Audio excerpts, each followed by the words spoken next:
How do we insert best practice around improving well-being and mental health into our estate agency businesses?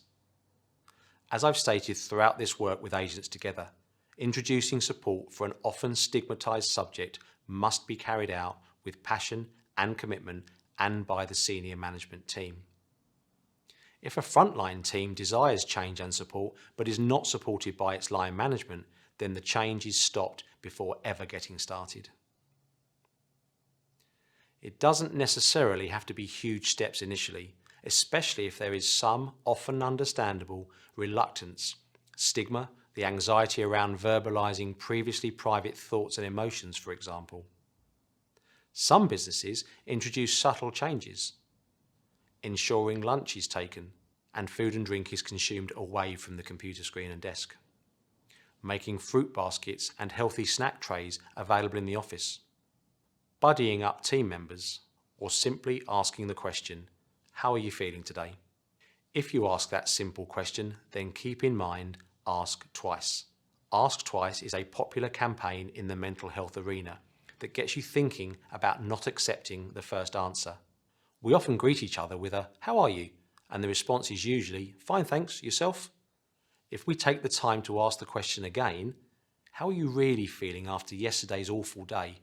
then the chance to open up discussion is much greater.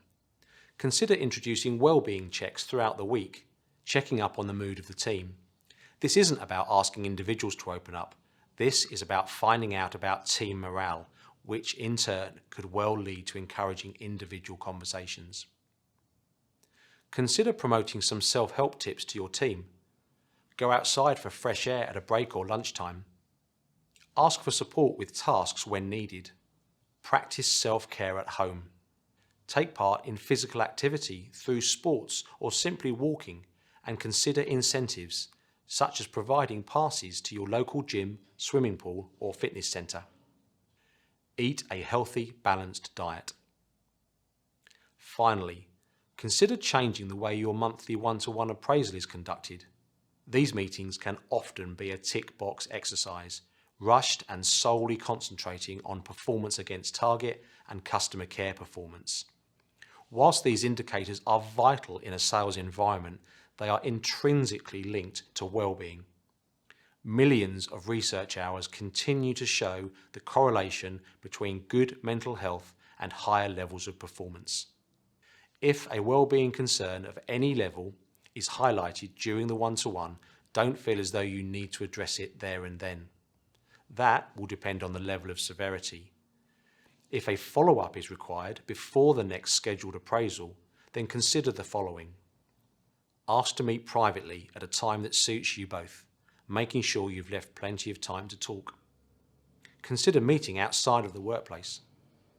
Make sure there are no distractions, such as a phone. Turn it off or put it on silent. Reassure you're there to help. Allow your colleague to take their time to speak. Reflect on what you've been told and agree to follow up so you can create a workplace action plan. You may feel that all of this is easier said than done, but we all have a duty of care to our colleagues, and through this care, a lot can be discovered and a lot can be achieved.